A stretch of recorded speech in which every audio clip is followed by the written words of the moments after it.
நமக்கு உதவி தேவைப்படும் சமயத்தில் வந்து நிற்பாள் இந்த அம்பாள். இவளை பற்றி பேசும்போது சிந்திக்கும் போதே உடல் சிலிர்த்திடும். அப்போ இந்த அம்மனை பார்த்தால் எப்படி இருக்கும்? நமக்கு எல்லாம் எந்தவித நோய்கள் வரக்கூடாது, கஷ்டங்கள் வரக்கூடாது என மக்கள் அந்த இறைவனை வேண்டி விரதம் இருக்கும் இந்த நேரத்தில் அந்த இறைவனே உலக மக்கள் நன்மைக்காக வேண்டி எந்தவித ஆபத்தும் வந்துவிடக்கூடாது என இருக்கும் விரதம்தான் இந்த பச்சை பட்னி விரதம். உங்களுக்கு அந்த மாரியம்மன் கோவிலில் சென்று இருக்கிறீர்கள் என்றால் மேலும் தெரிந்த சிறப்புகள் ஏதாவது இருந்தால் கமெண்டில் சொல்லுங்க. சேனலை சப்ஸ்கிரைப் பண்ணிக்கோங்க. இந்த பச்சை பட்னி விரதம் மாசி மாதம் கடைசி ஞாயிற்றுக்கிழமை ஆரம்பித்து பங்குனி மாதம் கடைசி ஞாயிற்றுக்கிழமை வரையிலும் விரதம் இருப்பார்கள். சித்திரை முதல் செவ்வாய்க்கிழமை தேர் திருவிழா வெகு விமர்சையாக நடக்கும்.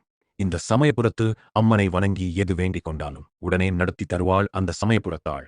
உடம்பில் எந்த நோய் வந்தாலும் குறிப்பாக அம்மை நோய்களுக்கு சரி செய்வதில் மிகவும் சக்தி வாய்ந்தவள்.